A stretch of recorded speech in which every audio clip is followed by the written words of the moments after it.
할렐루야, 좋은 아침입니다. 오늘은 에베소서 1장 17절로부터 19절까지의 말씀을 통해서 지혜와 계시의 영을 강구해야 하는 이유에 대해서 함께 은혜의 말씀 나누기를 원합니다.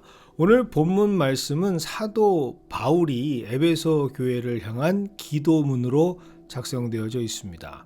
사도 바울은 에베소 교회를 위해서 무엇을 하나님께 간구하였을까? 그것은 바로 그들에게 가장 필요한 요건, 절대적으로 그들이 가져야만 하는 가치였던 지혜와 계시의 영을 주시기 원한다라고 기도하고 있습니다. 그 이유는 바로 이 지혜와 계시의 영이 있을 때만이 하나님의 뜻을 온전하게 알 수 있기 때문입니다. 특별히 이는 성경 원어 해석 연구를 통해서 더 적극적으로 그 의미를 밝혀볼 수가 있습니다.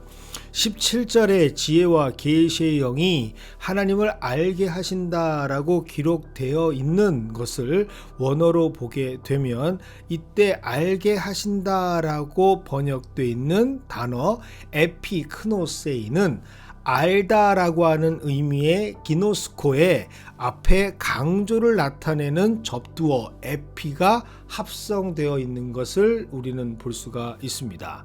이때 그냥 아는 정도의 것이 아닌 뭔가 강조된 상태에서의 알의 의미로 오늘 이 성경에 기록되어 있는 에피크노세이가 기록되어져 있다는 것이죠. 결국 이것은 일정 수준 정도의 안다라는 표현이 아니라 철저하게 정확하게 안다라는 의미로 사용된 것을 알 수가 있습니다. 특히 이 단어는 연합과 하나를 이루고 있는 인격적인 친밀한 관계를 통해서 그 대상을 아는 것을 의미할 때 사용됩니다. 즉 부부 사이라든지 목숨을 나눈 친구들 관계에서 내가 상대방을 안다라는 것을 표현을 할 때 사용되고 있는 단어죠. 즉 지혜와 계시의 영이 임할 때만이 우리는 하나님의 뜻을 선명하고 정확하게 알 수 있습니다. 하나님을 어렴풋이 아는 것이 아니라 온전하게 알 수 있게 되는 것이죠.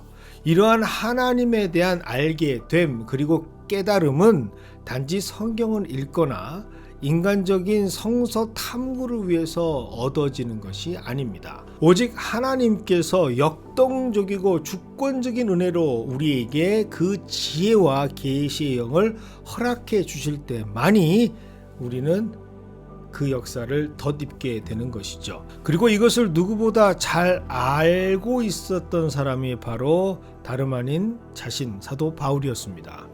성경적 지식이나 학문적 배경으로 가늠했을 때 바울 자신 역시도 대단히 방대하고 깊은 성경에 대한 식견과 고견을 가지고 있었던 장본인입니다. 하지만 그러한 그의 성경에 대한 방대하고 깊은 지식은 훗날 스스로 배설물이라 여길 정도로 오히려 하나님을 온전히 아는 것에 방해가 되었다라고 그는 고백하고 있습니다. 왜냐? 그것은 그가 지혜와 계시의 영이 없는 상태로 쌓아 올렸던 인위적인 지식의 탐구의 결과였을 뿐이다라는 것을 바울 스스로가 너무나 잘 알고 있었기 때문입니다. 변화받기 전 바울은 그의 모든 일이 하나님의 영광을 위한 일이라고 믿으며 감당했습니다. 예수를 믿는 자들을 잡아 처단하고 죽이는 것이야말로 진정한 하나님의 정통성을 사수하는 것이고 참으로 하나님께서 원하시는 택하신 약속의 민족을 이스라엘 선민을 옳은 길로 인도하는 것이라 믿어 의심치 않았던 것이죠. 하지만 그가 비로소 진정한 하나님의 사랑을 받고 은혜를 누림으로 얻게 된 지혜와 계시의 영을 받았을 때 그는 그가 했던 모든 행위들이 다름 아닌 죄수 중에 괴수가 행했던 범죄였다라는 것을 깨닫게 됩니다. 그의 모든 행동 하나하나는 하나님의 역사를 거스렸던 죄악의 결과였음을 그는 지혜와 계시의 영을 받음으로 깨닫게 된 것이죠. 그 아픔을 누구보다 잘 알고 있었던 바울. 그래서 그는 지금 무엇보다도 너무나도 사랑하고 있는 에베소 교회와 성도들을 향해서 기도하면서 지혜와 계시의 영을 허락해 주시기를 하나님께 간구하고 있습니다. 이렇게 지혜와 계시의 영이 임할 때 누리게 되는 두 번째 축복이 바로 하나님께서 그들의 마음의 눈을 밝혀주시는 축복입니다. 18절과 19절입니다. 너희 마음의 눈을 밝히사 그의 부르심의 소망이 무엇이며 성도 안에서 그 기업의 영광의 풍성함이 무엇이며 그의 힘의 위력으로 역사하심을 따라 믿는 우리에게 베푸신 능력의 지극히 크심이 어떠한 것을 너희로 알게 하시기를 구하노라. 지혜와 계시의 영이 임할 때 하나님께서는 마음의 눈을 밝혀주십니다. 다메섹 도상에서 예수님의 음성을 듣게 된 바울, 그에게 가장 먼저 주신 허락하신 은혜가 무엇일까요? 그것은 바로 바울, 그의 두 눈을 멀게 하시는 축복이었습니다. 예수님께서는 분명히 다른 방법도 선택하실 수가 있었겠죠. 세례 요한의 아버지 사가랴처럼 바울의 목소리를 빼앗을 수도 있었습니다. 지금까지 너무 많은 사람들의 피를 흘리게 한 주범이었으니 혈우병이라든지 문둥병으로 그를 괴롭게 하실 수도 있었습니다. 하지만 예수님은 다름 아닌 바울의 두 눈을 멀게 하셨습니다. 그 이유는 그의 육신의 눈이 아닌 그의 마음의 눈을 밝혀주시기 위함이었죠. 바울의 눈을 멀게 하신 예수님은 그가 지금까지 오해하고 판단했던 하나님의 역사를 온전한 하나님의 눈으로 바라볼 수 있도록 그의 마음의 눈을 밝혀주시기 위해서 눈을 닫으시고 예수님의 음성에만 귀를 기울이고 집중하게 하십니다. 그의 마음에 들음으로 온전한 믿음이 시작되어서 그의 마음이 온전하게 밝혀지기를 하나님께서는 소망하셨던 것이죠. 지혜와 계시의 영의 예수 그리스도의 음성과 말씀으로 그의 마음의 눈이 밝아지는 하나님의 마음으로 하나님의 모든 역사와 영의 세계 그리고 그 질서 그리고 그를 향하신 하나님의 계획을 볼 수 있도록 하나님께서는 은혜를 허락하시는 것입니다. 오늘 이 말씀이 우리에게도 정말로 중요합니다. 가끔 목회를 하다 보면 성도들이 원치 않는 어려움을 감당하는 모습을 볼 때가 가끔 있습니다.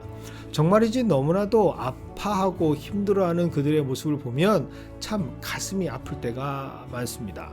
하지만 이때 그들을 위해서 간절히 기도하다 보면 저도 모르게 하나님께서 주시는 평안이 생기는 경우가 있습니다. 그 고통과 아픔을 넘어서 분명히 그 사람과 그 가정을 위해서 보여주시는 하나님의 비전과 계획이 있기 때문이죠. 그리고 그때 하나님께서 음성을 전해주십니다. 결코 그들이 지금 받는 고통은 그들의 잘못과 그들의 죄값을 치르는 과정으로 경험하는 것이 아니다라고 하시는 말씀이죠. 그것은 다름 아닌 그들의 육신의 눈을 가리우시고 하나님의 음성을 듣게 하시는 과정이며 지혜와 계시의 영을 부어주시는 과정이라는 것을 알려주시는 경우가 참 많습니다. 그리고 그 과정 이후에 새롭게 새 일을 세우시고 새 영을 회복해 하시며 하나님의 새 역사가 일어나는 것을 보게 하십니다. 이때 얼마나 감사하게 되는지요. 이 귀한 과정은 반드시 있어야 함을 다름 아닌 바울은 너무나도 잘 알고 있었습니다. 그래야만 정확하게 흔들림 없이 혼탁함 없이 하나님의 뜻과 하나님의 마음 그리고 하나님을 선명하게 볼 수 있기 때문이죠. 이 과정을 경험하게 될 때 지혜와 계시의 영으로 하나님의 분명하신 뜻을 알게 되고 하나님을 알게 되고 하나님의 마음을 알게 될 때 비로소 18절과 19절에 기록된 모든 것을 정확하게 바라볼 수가 있습니다. 그의 부르심의 소망이 무엇이고 성도 안에서 그 기업의 영광의 풍성함이 어떤 뜻이고 그의 힘의 위력으로 역사하심을 따라 믿는 우리에게 베푸신 능력이 지극히 크심이 어떠한지를 성도가 스스로 분명히 알 수 있게 됩니다. 이 축복의 소망이 우리에게도 기도되어지는 오늘 하루가 되기를 소망합니다. 오늘 우리에게도 이 본문 말씀처럼 에베소 교회를 향한 사도 바울의 간청처럼 성령 하나님께서 오늘 이 말씀을 함께 나누는 우리 모두에게도 강청해 주시는 기도가 되기를 소망합니다. 그래야만 우리가 지혜와 계시의 영으로 하나님의 뜻을 분명히 알게 되고 우리 마음을 밝혀주시는 그 은혜로 말미암아 하나님의 마음을 알게 되고 우리에게 향하시는 하나님의 거룩하신 섭리를 찬양할 수 있는 하루로 살아갈 수 있기 때문입니다.